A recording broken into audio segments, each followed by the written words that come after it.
नमस्कार दोस्तों, आप सभी का मेरे YouTube चैनल पर स्वागत है। आज हम लोग लोकसभा चुनाव 2024 के परिणामों पर चर्चा करने वाले हैं कि जो 4 जून 2024 को जो चुनाव परिणाम आने वाला है वो क्या होने वाला है, किसके फेवर में जाएगा।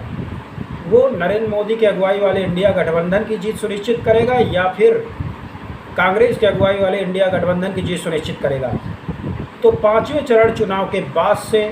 जितने देश के बड़े बड़े विश्वसनीय अखबार हैं, न्यूज़ चैनल हैं, रिपोर्टर हैं और जो न्यूज़ छन के आ रहे हैं, उसके तहत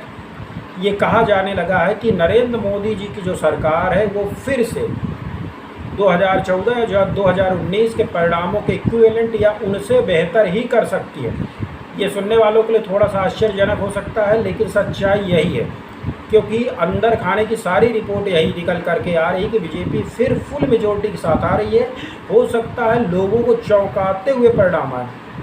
यानी जो नरेंद्र मोदी जी ने जो दावा किया था कि भारतीय जनता पार्टी के 370 और एनडीए की 400 सीटें आ सकती, हो सकता है ये दावा पूरा हो जाए। तो प्रशांत किशोर सहित चाहे प्रदीप सिंह पत्रकार हो, चाहे बीबीसी की न्यूज़ आ रही हो, चाहे बड़े बड़े सेफोलॉजिस्ट हो, चाहे यशवंत देशमुख का सी वोटर वगैरह हो, जो सर्वे करने वाले हैं, जो भी पोलिस्टर है, सर्वे करने वाली एजेंसियाँ सब कह रही हैं, क्योंकि अभी वो खोल करके चुनाव आचार संहिता के तहत 1 जून के पहले दिखा नहीं सकती, लेकिन सब ने अंदर खाने से रिपोर्ट आ गई है कि भैया भारतीय जनता पार्टी की सरकार फिर फुल मेजोरिटी के साथ बढ़िया तरीके से सरकार बन रही है। और कहीं ना कहीं इसके पीछे जो वजह निकल के आ रही है कि नरेंद्र मोदी सरकार के खिलाफ लोगों को कहीं कोई गुस्सा नहीं था। थोड़ा बहुत गुस्सा था महंगाई बेरोजगारी को लेकर के, लेकिन इतना बड़ा गुस्सा नहीं था कि उनको पलट करके इंडिया गठबंधन को मौका दिया जाए, क्योंकि विकल्प के तौर पर जो इंडिया गठबंधन है बिल्कुल भी विश्वसनीय समझ में नहीं आ रहा।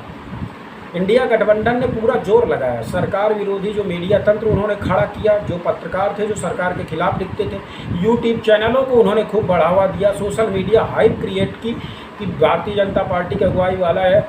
जो सरकार है, ये एनडीए गठबंधन है, वो चुनाव हार रहा है।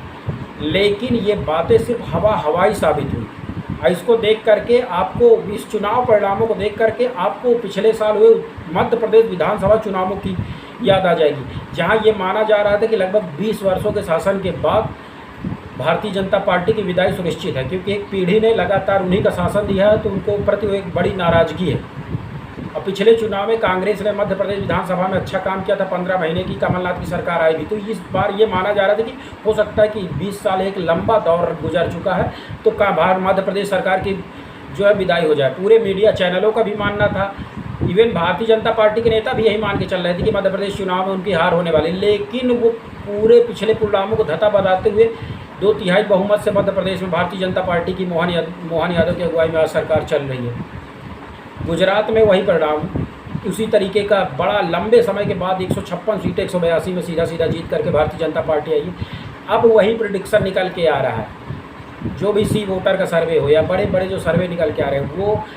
बता रहे हैं, अभी उसको क्लियर कट नहीं बोला जाएगा, लेकिन वो बता रहे हैं कि फिर भारतीय जनता पार्टी को सेम महाराष्ट्र और गुजरात की तरह परिणाम लोकसभा चुनाव में 4 जून को देखने को मिल सकते हैं। जो विपक्ष का नकारात्मक राजनीति थी उसने लोगों को कहीं ना कहीं पूरी तरीके से लोग उससे जुड़ाव महसूस नहीं कर पाए। तो अगर आपके मन में अगर डाउट चल रहा हो कि किसकी सरकार बनने वाली है, तो आप सोशल मीडिया हाइप यूट्यूबरों के भरोसे जो सरकार विरोधी चैनल है वो कहीं ना कहीं वो हाइप क्रिएट करेंगे, वो लड़ेंगे, चुनाव में लड़ना उनका अपना काम है, लेकिन फिर से नरेंद्र मोदी की अगुवाई वाली सरकार लगातार तीसरे कार्यकाल में पूर्ण बहुमत के साथ सरकार बनाने जा रही है। कमेंट के माध्यम से आप भी अपनी राय रख सकते हैं। चैनल को सब्सक्राइब कर दें अगर आपको राजनीतिक मुद्दों में मेरे विचार अच्छे लगते हों। कमेंट के माध्यम से अपने महत्वपूर्ण सुझाव रख दें। बहुत बहुत धन्यवाद।